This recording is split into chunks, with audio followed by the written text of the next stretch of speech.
Hola, hoy vamos a explorar algo que hacemos varias veces al día sin pensar en su complejidad, decidir comer. Pero esta decisión no empieza en la boca ni en el estómago, empieza en el cerebro a nivel molecular. Esta presentación la he titulado El cerebro que decide comer, regulación hipotalámica de la ingesta e implicaciones clínicas. En clase vimos que el hipotálamo regula el hambre y la saciedad y que existen hormonas involucradas. Hoy vamos mucho más profundo con estas preguntas. ¿Qué núcleos específicos del hipotálamo actúan? ¿Qué cascadas moleculares disparan estas hormonas? ¿Y cómo se rompe ese sistema en la obesidad, la anorexia o la bulimia? Estas preguntas tienen respuestas concretas en la neurociencia. El hipotálamo no es una estructura uniforme. Tiene núcleos especializados que cumplen funciones opuestas y complementarias. El más importante es el núcleo arcuato, es el sensor principal de señales metabólicas del organismo. Contiene dos poblaciones de neuronas con efectos completamente opuestos, que son el centro de toda la regulación de la ingesta. El núcleo paraventricular, que integra las señales del núcleo arcuato y regula el gastro, energético y la respuesta al estrés. Está el hipotálamo lateral, es el área del hambre. Sus neuronas de orexina promueven búsqueda de alimento. Y está el hipotálamo ventromedial, que es el centro clásico de saciedad. Aquí ocurren lesiones en esta área y producen hiperfagia, obesidad en modelos animales. Estos cuatro núcleos trabajan en red, integrando constantemente señales que vienen del cuerpo y del ambiente. Estas dos hormonas son los mensajeros principales del cuerpo hacia el hipotálamo. Está la leptina, que produce el tejido adiposo en proporción directa a la cantidad de grasa corporal. Esta se une a los receptores LEPR, que es el receptor de leptina en el núcleo arcuato, y activa la cascada JAK2 y STAT3, que a su vez activa genes anorexigénicos en el núcleo. La señal que envía es clara. Hay suficiente energía almacenada para dejar comer. Esto fue descubierto por Schack en colaboradores en el año 1994. La grenelina la produce el estómago vacío y sube justo antes de las comidas, bajando después de comer. Se une a receptores GHSR en el ARC y activa la cascada AMPC, PKA, CRB, activando genes que aumentan el hambre. Es la señal contraria. El estómago está vacío, es hora de buscar alimento. La clave neurofisiológica es lectina activa las neuronas que frenan el apetito y la grelina activa las que la disparan. Estos dos son antagonistas moleculares que regulan el mismo circuito desde extremos opuestos. Dentro del núcleo 4 existen dos poblaciones neuronales que actúan como un interruptor de incendio y apagado el apetito. Circuito orexigénico, el neuropéptido, y péptido relacionado con AWOT, que son los promotores del hambre más potentes del sistema nervioso central. Se activan cuando la adrenalina es alta, el cortisol sube o hay ayuno. El HRP bloquea los receptores MC4R en el núcleo paraventricular, impidiendo la señal de saciedad.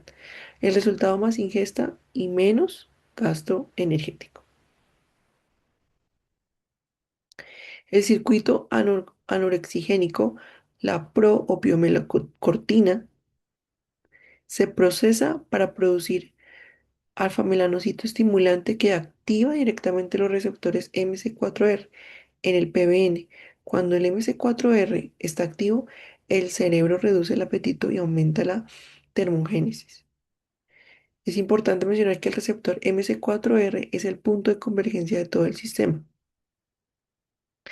El AGRP lo bloquea, el alfa-melanocito estimulante lo activa y mutaciones en el gen MC4R son la causa monogénica más común de obesidad severa en los humanos. El hipotálamo no trabaja solo, recibe señales de múltiples órganos que lo informan del estado energético del cuerpo en tiempo real. Está la insulina, que actúa sobre los receptores hipotalámicos a largo plazo porque inhibe el apetito, similar a la leptina, que es la resistencia a la insulina en la obesidad. Está el LGP1, que es especialmente relevante. Hoy inhibe el vaciado gástrico y reduce el apetito vía receptores en el ARC. Es la base molecular de fármacos como la semaglutida, que ha transformado el tratamiento de la obesidad y el cortisol en estrés crónico. Esto hace lo opuesto, activa el NPY, AGPR y aumenta el apetito por alimentos densos en calorías. La primera estación que integra todas las señales no es el hipotálamo, sino el núcleo del tracto solitario, en el tronco encefálico que recibe las señales del nervio vago y lo procesa antes de enviarlas arriba. Todo lo que hemos visto tiene una consecuencia clínica directa cuando el sistema se desregula. Por ejemplo, la obesidad. En la obesidad los niveles de leptina son muy altos porque hay mucho más tejido graso, pero el cerebro no responde. Esto se llama resistencia a la leptina y funciona igual que resistencia a la insulina en la diabetes. La señal existe, pero el receptor no la escucha. La inflamación hipotalámica crónica bloquea la vía del JAK2 y el STAT3, manteniendo el cerebro en estado de hambre permanente, aunque haya energía suficiente. Está la anorexia nerviosa. Aquí encontramos algo paradójico. La adrenalina está elevada, el cuerpo está enviando señales de hambre máxima, pero no hay respuesta conductual. El hipercortisolismo crónico y las alteraciones de un circuito de recompensa dopaminérgico hacen que la restricción sea percibida como reforzante. El hipotálamo sufre cambios estructurales que tardan en revertirse incluso después de la recuperación del peso. Está la bulimia nerviosa, la desregulación del CCK y el GLP-1, y estas producen señales de saciedad débiles. Los ciclos de ayuno elevan la adrenalina al máximo, generando los atracones, y el circuito de recompensa se sensibiliza progresivamente a alimentos altamente palatables, creando un patrón compulsivo con base a la neurobiología clara. Vamos con la síntesis y las conclusiones. El hipotálamo integra señales periféricas y centrales para regular la ingesta de manera coordinada. La leptina y adrenalina, que son antagonistas. Está el NPY, AGRP versus POMC-ART, dos poblaciones neuronales opuestas en el ARC. Estas deciden si comes o no.